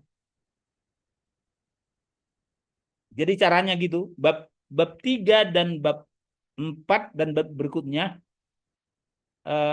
buang, ya buang. Cuma kesimpulan mungkin masuk kesimpulan. Tapi ya ada tambahkan juga ya dengan bahasa buku, beda bahasa skripsi dengan bahasa buku. Bahasa skripsi kan agak harus ilmiah itu. Saya ketika mengikuti pembimbing 1, pembimbing 2, khususnya S3 ini ya, ada 3 saya pembimbingnya, promotor ya istilahnya ya kalau S3 kan. Yang pembimbing 2 dan 3 ngomong gini ke saya, Pak Jonar kan lebih pakarnya dari kita, malah kita yang harus belajar ke Pak Jonar. Jadi cuma dibaca sekilas udah ACC. Tapi pembimbing 1 jaga anu juga, jaga image lah, agak ini kurang pas Pak, gini. Oke, saya turutin, tidak apa-apa, karena saya adalah mahasiswanya, saya bukan dosennya kan, saya turutin lah. Nah, itu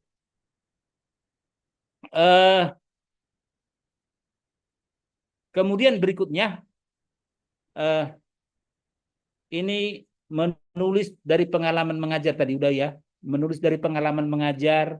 Ini pengalaman mengajar juga, semua ini doktrin ada, saya tulis doktrin kristologi, soteriologi, dan lain-lain yang logi-logi lah ya, yang logi-logi. Ini mahasiswa kami di Jember. Kemudian berikutnya ada kenangan sewaktu di toko buku, ini kirim foto ke saya, Pak Jonar, ini saya ada di toko buku Bapak ada di toko buku, katanya senang ya, senang banget. Berikutnya ada buku motivasi ya. Ya ini sekilas saja momen dalam menulis. Ini buku-buku saya tentang motivasi tadi sudah, dan humor. Kemudian ini sekilas saja berbagai kegiatan saya selenggarakan, berbagi pengalaman dalam menulis. Ada pernah di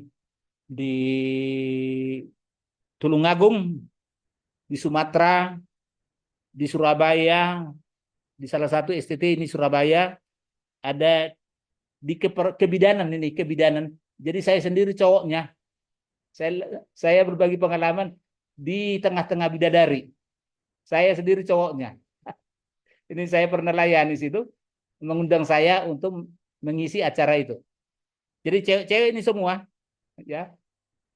Jadi berbagai seminar yang saya lakukan. Ini di Surabaya ini ya, Bapak Ibu. Ini di STT, salah satu STT Surabaya. Yang satunya lagi foto berikutnya di kumpulan para bidan, saya bilang tadi ya. Ini ada fotonya. Saya sendiri laki-laki, semua dikelilingi oleh bidadari karena bidan. Kemudian ini liputan saya pengalaman dalam menulis Jawa Pos. Diliput oleh koran, ini diliput pada bulan Agustus. Ya, ini terbaru. Ini juga diliput online. Jadi diliput oleh berbagai media. Berikutnya sekilas saja ini. Nah, ini berbagai liputan media ini juga. Terus kita lihat ini pengalaman saya menulis buku buku tentang budaya Batak. Jadi saya koleksi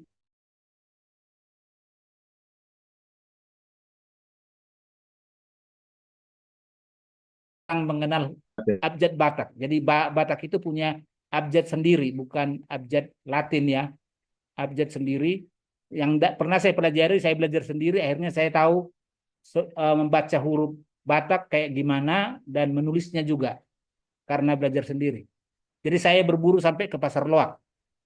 Kemana aja saya terobos. Ini kemudian liputan koran pendidikan, menulis Bung Karno, yang kemudian saya tuangkan pengalaman saya itu dalam menulis itu dalam buku Etika dan Profesionalisme Guru Pak. Saya tuliskan di sini untuk tambahan sebagai guru, income-nya menulislah. Karena miris juga kalau mendengar berkatnya guru Bapak Ibu kan. guru ataupun dosen pengajar, dosen disebut dosen, ngomong satu dos, tapi berkatnya sen-senan, dosen. Gitu ya Pak ya, Bapak Ibu. Ini saya diliput oleh TV dan media juga, media koran. Dalam hal menulis juga. Ya, berikutnya ini pengalaman konseling pranikah saya layani beberapa kali, saya buat jadi buku. Ini bimbingan pranikah dengan judul Berani Menikah. Ini khusus bagi yang belum punya pasangan, jomblo. Dilarang yang sudah punya pasangan. Ya. Jangan melakukan ini yang sudah punya pasangan. Kalau masih jomblo, silakan. Iya, berani menikah. Berikutnya kita lihat ini pengalaman saya menulis biografi presiden. Saya sudah menulis, ini bukunya 7 biografi presiden. Bung Karno, Pak Harto, Habibie, Gus Dur, Megawati, SBY sampai Jokowi. Ini yang tentang biografi presiden. Ini buku-bukunya ya. Bukunya Bung Karno dan seterusnya. Boleh lanjut. Ini slide berikutnya adalah beda-beda buku. Beda buku Bung Karno ini diliput oleh koran juga, beda buku yang lain ya. Selanjutnya singkat-singkat saja, ini beberapa koleksi yang saya tulis. Boleh slide berikutnya. Ini buku-buku yang sudah beredar di toko buku maupun online. Ini tentang budaya, tentang terjadinya Danau Toba. Berikutnya terjadinya Danau Toba. Ini agak unik ini, ketika saya menulis ini diterbitkan oleh Jawa Pos Surabaya. Slide berikutnya ini. Berikutnya ini lama sampai saya tunggu sampai, jadi ketika kita menyerahkan naskah, kita tidak boleh diam juga, harus kita bertanya juga. Ya, bertanya sampai di mana, udah gimana. Saya bolak-balik bertanya, ini lama banget ini ya. Buku ini terbit, saya bolak-balik sampai, oh penerbit juga ngomong gini, buku Bapak tidak jadi diterbitkan katanya. Tapi saya cek di media, beredar. Saya tidak terima. Saya kejar terus. Kan kita tidak dapat royalti, kita udah capek-capek menulisnya, tidak dapat, kan eman kan. Saya kejar, akhirnya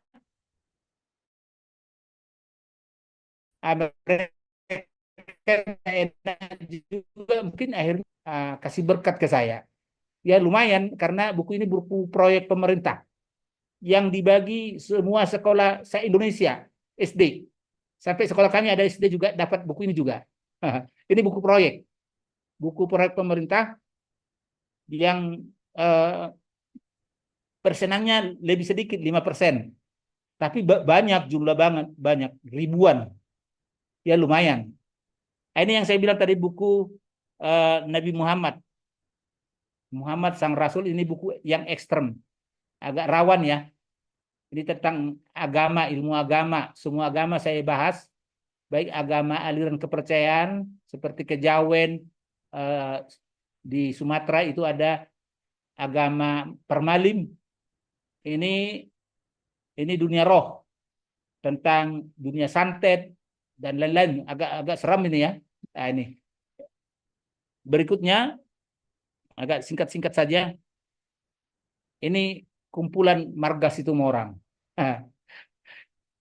Kalau kenal Bapak Ibu, ini Sitor Situmorang, udah almarhum.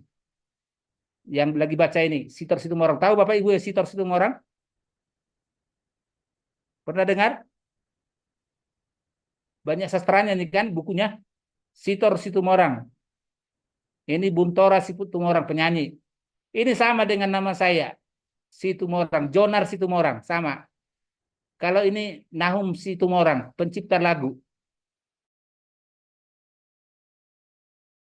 Pencipta lagu ini saya buat silsilah marga saya Situmorang. Karena buku ini jarang. Enggak tahu silsilahnya supaya terbukukan. Enggak ada buku ini. Saya buat jadi buku sehingga Markas Situmorang memesannya. Berikutnya ini slide yang agak kenangan untuk orang tua saya. Ketika orang tua saya, papa saya sudah meninggal. Ini Coffee Time for Your Soul. Saya buat sesudah ayah saya meninggal, saya pulang ke Malang, mengenang cerita-cerita yang pernah diceritakan ke saya buatlah buku Coffee Time for Your Soul. Karena ini cerita ini isinya kebanyakan ketika kerja di sawah, kami yang kerja di sawah itu berbagi cerita saat waktu jam istirahat, ngopi, makan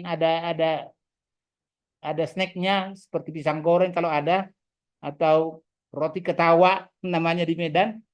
Itu ceritalah, itu saya rekam, saya tulis.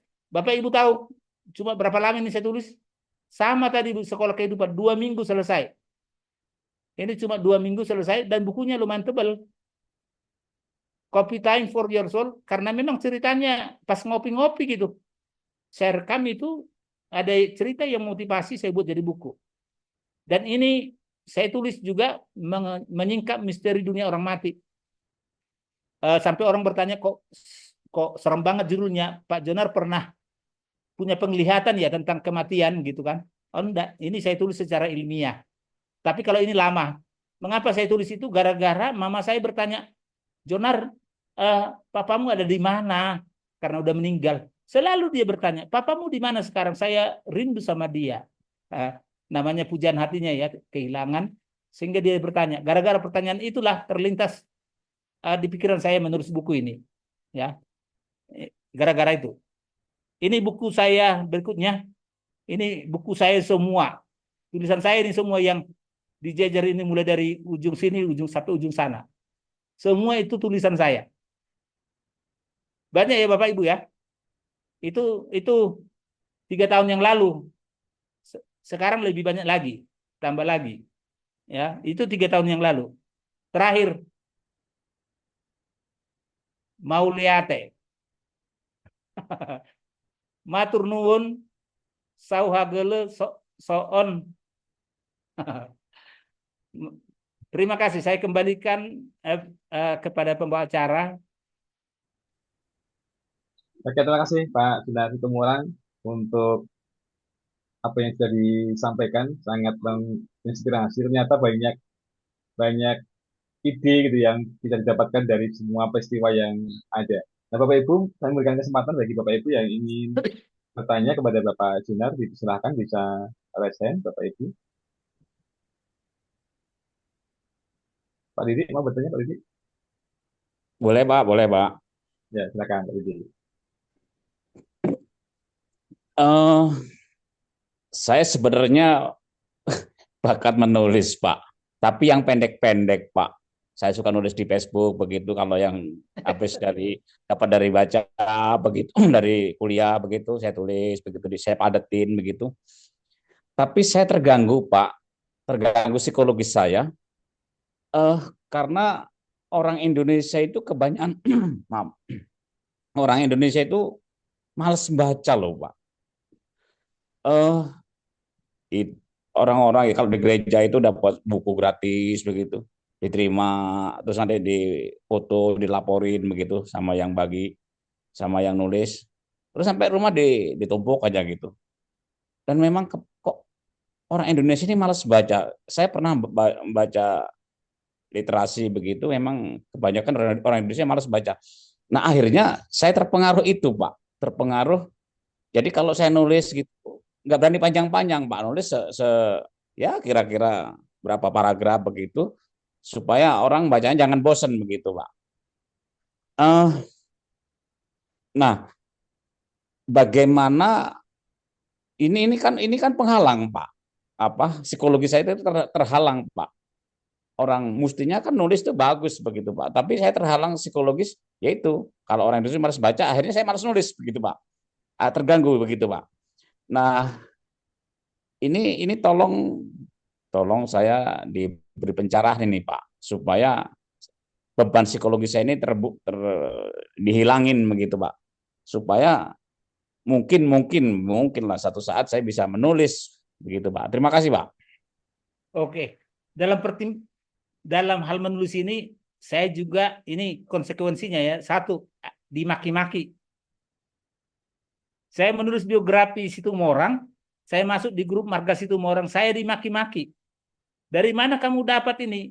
Ini kamu udah izin sama ketua Marga Situmorang seluruh Indonesia. Wah, pusing saya izin katanya ketua Situmorang seluruh Indonesia. Kamu dari mana dapat izin? Padahal saya promosikan di Facebook itu cuma hanya covernya aja. Isinya belum, sudah marah-marah, ngamuk, belum tahu isinya apa. Padahal saya bilang, saya jelaskan, saya menulis ini ada banyak buku saya koleksi dan saya wawancarai tokoh-tokoh adat. Saya bukan penulis gadungan, bukan abal-abal asal saya tulis saja. Saya buktikan liputan koran, tetap juga saya dimaki-maki. Maksud saya ada resiko. Kalau itu kita pikirkan, kita tidak akan mau menulis. Resiko itu yang kita Bapak tadi resikonya tidak dibaca orang. Ya kalau tidak usah jauh-jauh di orang gereja, mahasiswa kita aja malas membaca. Ada yang malas kan? Ini ada mahasiswa saya nih masuk. Malas membaca juga. Kalau pikirkan itu tidak usah dah, kesampingkan aja. Maju aja Pak, kalau Bapak Tapi dalam masa kecanggihan teknologi ini, tidak usah panjang-panjang juga. Karena bosan orang juga terlalu tebel. Kecuali memang suka belajar, ya sedang-sedang lah. Tebel-tebel juga. Jadi belakangan ini saya udah mulai tulisan agak sedang-sedang. Tidak tebel-tebel lagi, kapok saya. Takut tidak dibaca. Tidak Iya, laku. Pak. Tidak laku maksud saya. Betul, Pak. Gitu Pak. Kesampingkan aja. Maju Pak. Makasih Pak. EGP emangnya gua pikirin. Pasti ATM Pak ya. Ada yang ATM baca Pak ya. itu. Iya, makasih Pak. Ini Pak Nugroho dosen ini Pak. Terima kasih buat berkenan hadir Pak Nugroho. Dosen luar biasa. Dari statusnya beliau ini saya dapat dosen ngasih ide berdos-dos, tapi dapat berkatnya cuma sen-senan. Gitu Pak ya, Pak Nugroho ya. Oke, terima Iya kasih Pak. Amang. Iya begitu Amang kita ya. Iya. Tapi tetap jalan terus Amang ya. Ya saya kaget membaca itu, mengena banget.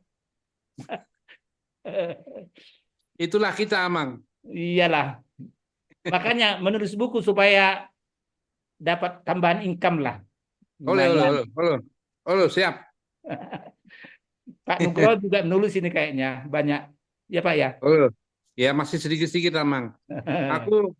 Aku sangat terinspirasi dari Amang.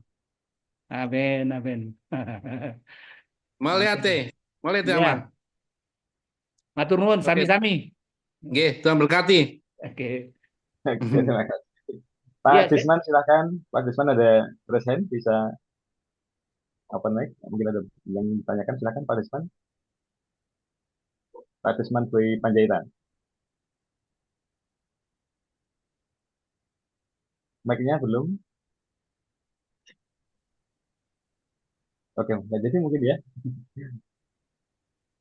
Oke, ada lagi yang ingin bertanya Bapak Ibu? kalau tidak senang memang ini agak membosankan bagi yang tidak senang menulis.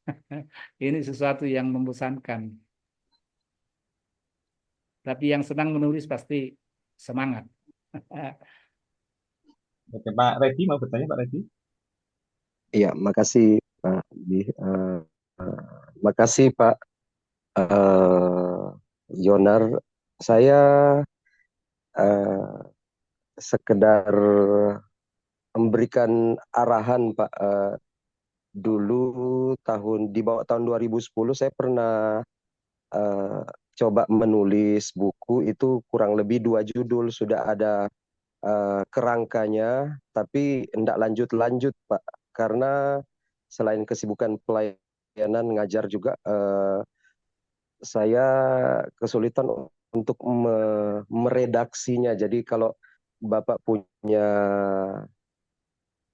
tips untuk redaksi, karena biasa kan kalau berkhotbah itu berbeda dengan menulis buku. Khotbah kan kita ngomong saja, bicara, tapi menulis buku kan kita eh, per kata, kalimat sampai tersusun satu paragraf, terus satu lembar dan terus berlanjut itu kan butuh butuh energi untuk apa sampai akhirnya orang ngerti arahnya. Nah, saya agak kesulitan di meredaksi kata per kata sampai akhirnya saya nggak lanjut lagi nulis bukunya. Padahal sudah ada 2 atau 3 kerangkanya sampai sampai penutup dari awal per bab. Nah, salah satu contoh saya pernah ada judul itu kunci-kunci keberhasilan berdasarkan Alkitab begitu. Sudah selesai kerangkanya dari awal sampai selesai, tapi tidak lanjut karena saya kesulitan untuk menyusun, meredaksi kalimat per kalimat yang saya bilang tadi beda dengan khotbah. Nah, ditambah lagi sekarang kan saya keterbatasan dengan mata saya, jadi akhirnya sudah buyar gitu untuk melanjutkan menulis. Coba mohon arahannya, Pak. Tuhan Oke. berkati, Pak Jonar. Iya, saya ini terbatas waktu kita kan. Di buku Gembala yang menulis itu saya terangkan sampai menembus penerbit kayak gimana caranya. Saya menerbitkan buku itu tidak ada yang saya bayar ya, saya yang dibayar. 1 sen pun ada yang ada penerbit tertentu mengajak saya terbitkan di kami Pak, katanya gitu. Tapi ujung-ujungnya minta bayar, saya yang bayar. Kalau saya yang bayar sampai puluhan juta itu satu judul. Saya satu buku pun tidak pernah ada satu saya bayar. Saya tawarkan saja. Jadi triknya adalah tulis saja dengan bahasa Bapak yang apa adanya. Nanti berjalannya sang waktu tulisan kita akan makin berkembang bahasa kita. Bahasa kita akan berkembang. Jadi pengalaman saya pertama agak susah juga kayak gimana. Kayak maaf buku saya pertama tadi filsafat itu dalam terang iman Kristen, Bapak Ibu tahu dari penerbit itu saya disuruh merevisi sampai 5 kali. Dulu kan masih manual kan, dikirim ke saya, udah jadi nanti saya kirim dia pos. Masih manual, sekarang kan udah canggih. Jadi itu sampai 5 kali Bapak Ibu saya revisi karena bahasanya masih kacau. Kacau bahasanya. Ya awal-awal apa yang saya tulis gitu aja. Tapi saya 5 kali tuh sampai terbit, lama banget prosesnya. Lama banget. Ya tulis saja Pak, perkara bahasanya nanti akan mengalir berjalannya sang waktu. Semakin lama kita menulis, bahasa kita akan mengalir gitu. Mengalir itu yang saya rasakan belakangan ini, bahasa saya agak mengalir dalam menuangkan tulisan. Gitu Pak. Jadi Iya, memang filosofinya adalah saya bisa pernah. karena biasa. Iya, Iya makasih gitu Pak. Pak. Saya pernah memang lakukan tips ATM itu, tetapi ya itu saya ambil contoh beberapa buku sudah ada kerangkanya sampai habis, tapi ya itu masalah meredaksi itu. Tapi luar biasa Bapak memberikan arahan. Ya saya berusaha untuk walaupun keterbatasan mata saya mencoba untuk mengeksplor lagi untuk melanjutkan menulisnya. Terima kasih Pak Jonar. Tuhan berkati. Iya, masalah mata saya juga udah mulai kurang jelas. Saya pakai kacamata nih Pak. Bertambahnya Iya Pak. usia, bertambah juga bolak-balik setiap hari saya lihat laptop, pengaruh juga ke mata, radiasi anu nggak bisa dihindari. Iya. Saya kembalikan Makasih Pak. moderator Pak. Oke, terima kasih Pak Jenar, Pak Reki. Masih adakah Bapak Ibu yang ingin bertanya? Mas Gibran? Oke, shalom. Ya shalom Bu. Saya mau tanya Om, saya kan membuat judul skripsi saya tentang karakter setelah itu Om. Tapi saya membaca buku Mengenal Pribadi Manusia itu, saya terharu dengan penulis Om itu Om. Terima kasih Om. Oke, makasih. Nah, dia berhubungan dengan skripsinya, dia beli tulisan saya mengenal kepribadian manusia, tentang karakter dia bahas skripsinya. Jadi agak membantu dia dalam menulis skripsinya. Makasih Ibran. Ya Om. Oke, terima kasih. Masih ada Bapak Ibu yang ingin bertanya? Silakan kalau masih ada. Saya Pak Desmond, Oke, Pak. Pak. Oke, silakan. Selamat malam, Horas, Pak Jonar. Ya, mau lihat emang. Iya, sorry saya tidak buka kamera karena di sini jaringan agak bermasalah karena hujan terus ini. Jadi teman-teman tidak bisa bergabung. Pertama-tama terima kasih Pak Jonar. Banyak buku yang saya bisa pakai untuk bahan ajar. Ada beberapa buku hambanya ini yang banyak sekali saya pakai. Dan sementara juga minta kalau bisa sudah dicetak yang sejarah gereja Indonesia dan sejarah gereja Asia ya Pak ya. Asia sudah terbit, Ya. Indonesia turun cetak tanggal besok ini turun cetak. Nanti beredar di atas tanggal itu. Cetak besok dicetak turun cetak. Ada masalah yang saya lihat di lapangan ini Pak. Biasanya itu terbukti memang saya lihat juga mahasiswa kita juga dan bahkan baru-baru ini juga kita dikagetkan oleh masalah orang dengan sembarangan menjiplak tulisan orang tanpa memberikan keterangan jelas. Pada mahasiswa saya selalu ingatkan bahwa hargai orang-orang yang mau menuangkan waktu atau mau mengorbankan waktu untuk menulis seperti Bapak.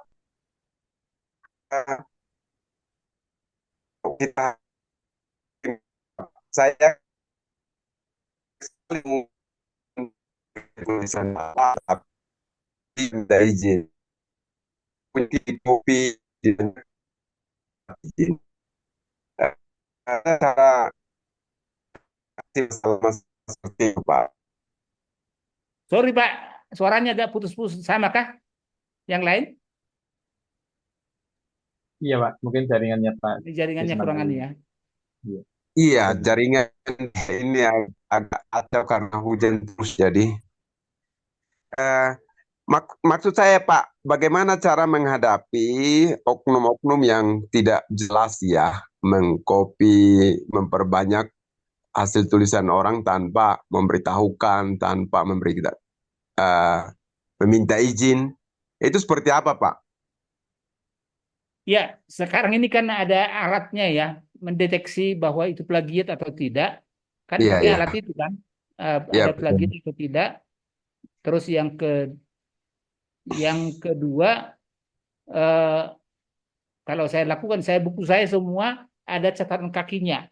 Jadi artinya ada sumbernya, tidak ngarang-ngarang saya. Saya kutip dari tulisan orang lain untuk supaya lebih ilmiah. Makanya awal-awalnya saya tulis tanpa catatan kaki. Tapi ada orang-orang kasih masukan ke saya, Pak Jonar buat catatan kakinya dong, katanya gitu. Supaya kita bisa buat, kita kutip nanti untuk skripsi. Kalau tidak ada catatan kaki katanya tidak boleh. Nah, kemudian hari saya kasih catatan kaki, footnote. Jadi kalau soal plagiat tadi ada alatnya sekarang untuk apa namanya? Untuk ngecek bahwa itu plagiat atau tidak. Canggih sekarang. Nah, bisa ditiru kok. Bisa dilaksanakan itu cara itu, diterapkan. Skripsinya orang bisa dideteksi kan Bapak Ibu kan? Betul Pak. Plagiat atau tidak? Iya, iya. Maksud saya Pak, jikalau tulisan Bapak ini yang diambil lalu tidak minta izin kepada Bapak atau buku-buku Bapak yang diambil, dikopi, perbanyak tanpa minta izin itu, bagaimana menghadapi seperti itu Pak? Ya, Kan itu Bapak sudah capek, sorry Bapak Pak, saya potong ya Pak, saya jawab langsung. Itu memang kita tidak bisa hindari, karena jujur buku saya juga ada, saya pergi ke pasar loak, digandakan itu dijual murah, padahal masih baru. Istilahnya ya apa namanya istilahnya itu ya, kita tidak bisa itu yang nakal-nakal dijual di pasar loak itu murah, harga aslinya 300-an kayak biografi Bung Karno. Saya pergi ke pasar loak dijual murah, Ternyata ketika saya cek kertasnya beda. Ya itu di luar kendali kita, tidak bisa kita kendalikan se-Indonesia. Bagaimana mengendalikan itu? Ya itu masalah moral aja, hati nuraninya. Gimana kira-kira? Ya saya tidak bisa lacak itu. Ada yang tidak, yang orang-orang ada yang menggandakan di kopi kan digandakan sekarang kan bisa kayak asli kan, Bapak Ibu, keren-keren Iya, sekarang Pak. kan? Iya, Pak. Iya, Pak. Ya kita di luar kendali kita lah. Ya moralnya lah, rasa apalagi dibisniskan kan. Kalau hanya untuk pribadi mungkin oke lah, tapi dijual belikan ini yang repot, digandakan, dijual belikan. Nah, itu masalah pribadi lah, masalah hati nurani. Menurut saya tidak bisa kontrol itu. Buku saya banyak, ada beberapa yang digandakan kayak gitu di pasar loa khususnya. Kalau toko buku resmi kayak Gramedia, toko buku rohani, tidak kira ada. Ya gitu Pak. Makasih, Pak. Ya sama-sama. Oke, terima kasih Pak Desman. Oke, Bapak Ibu, Pak Jonar, mungkin sebelum kita akhiri ada closing statement yang ingin disampaikan. Pak Jonar, silakan. Oke. Shalom, selamat malam Bapak Ibu. Terima kasih sudah meluangkan waktunya sampai di akhir hampir 2 jam ini, 2 jam. Ada hal saya pesan kepada Bapak Ibu, kepada kita semua, hanya masukan aja bahwa dalam menulis ini memang kalau tidak minat susah. Tidak minat susah. Tapi kesusahan itu bisa dipaksa juga. Itu yang saya lakukan. Saya paksa belajar. Saya dulu sudah suka baca. Saya paksakan baca. Saya ganjel mata saya gini. Untuk baca. Dari itu jadi senang baca. Dari senang baca itu kemudian senang menulis mulai. Coba menulis. Dari menulis ke penyakit terus. Sampai istri saya diomelin saya. Berhenti kata gitu. Kalau tancap gas gitu, kayak enggak berhenti, enggak ada waktunya. Ya, saya terakhir tidur, saya juga lebih awal bangun. Sesudah doa saya nulis. Jadi artinya itu dibiasakan. Bapak Ibu walaupun tidak minat, kalau memang ada kerinduan, biasakan saja pasti bisa. Perkara laku atau tidak, ya kita bisa evaluasi, kita cek jalan-jalan ke toko buku yang hasil karya kita gimana kira-kira. Di buku saya Gembala yang Menulis, saya buat di situ cara menembus penerbit. Apalagi sekarang kan canggih. Siapa saja bisa menerbitkan buku, cuma jual sendiri, nikmati sendiri, menjual juga susah. Kalau sendiri, biar orang top aja susah jual bukunya sendiri. Kalau penerbit kan sudah dia punya strategi cara memasarkan buku, mereka memang bidangnya itu kan, jualan ceritanya. Tapi kalau kita terbitkan, ya bisa, kita terbitkan sendiri, kita jual sendiri, nikmati hasilnya sendiri, susah. Cuma hanya intern aja, paling bisa habis 15, 10 kalau laku. Tapi kalau penerbit ada strateginya, bagaimana menjualnya, bagaimana memasarkan, lewat Shopee kah, lewat macam-macam cara. Ya, jadi untuk supaya laku gitu kita bisa perbandingkan ke toko buku. Buku apa yang lagi menarik ya. Saya jalan-jalan ke toko buku itu adalah untuk tujuan kira-kira buku yang lagi menarik apa. Maka saya mengikuti selera pasar itu bagi yang sudah profesional ya. Bapak Ibu yang memulai ya biasa sederhana aja, jangan pikirkan itu. Melatih saja. Mulai dari sederhana, bahan khotbah, bahan PA, bahan ngajar dan lain-lain bisa dibuat jadi buku. Latihan pertama tadi sehari-hari ya pengalaman kita sehari-hari tulis saja untuk intern aja, hanya melatih. Gitu Bapak Ibu untuk menutup statement di penutup ini. Tuhan memberkati. Saya kembalikan ke moderator. Oke, terima kasih Pak Jonar Situmorang untuk trik-trik yang dilakukan, bahkan juga pengalaman-pengalaman yang sangat menarik bagi kita untuk kita bisa belajar bagaimana menulis bahkan sampai dengan menerbitkan, dan itu juga dimulai dari pengalaman-pengalaman kecil Pak Bonar yang dituliskan dan kemudian sampai sekarang sudah 99 buku yang terbit. Ya, terima kasih Pak Bonar untuk pengalamannya dan motivasinya bagi kita semua. Kita akan mengakhiri pertemuan kita pada malam hari ini. Mari kita akhiri dalam doa. Mari kita berdoa. Tuhan, kami bersyukur pada malam hari ini Tuhan sudah menolong kami melalui Pak Jonas Temurang, bagaimana kami bisa menyusun, bahkan juga menerbitkan, membuat buku Tuhan. Kami bersyukur untuk pengalaman-pengalaman yang sudah diberikan, sehingga juga memotivasi kami bagaimana kami juga harus bisa untuk menulis buku Tuhan melalui pengalaman-pengalaman yang Tuhan izinkan bagi setiap kami Tuhan. Tuhan, kami akan mengakhiri pertemuan kami, berkat kami semua Tuhan, berkati Pak Junar, dalam keluarga, dalam pelayanan, dalam pekerjaannya Tuhan, sehingga melalui Pak Junar banyak orang yang mendapatkan berkat, khususnya melalui buku-buku yang sudah diterbitkan Tuhan. Kami akan melanjutkan aktivitas kami, Tuhan pun juga memimpin, menyertai kami. Saya akan juga pertemukan kami besok, untuk kami juga bersama-sama di PPU itu.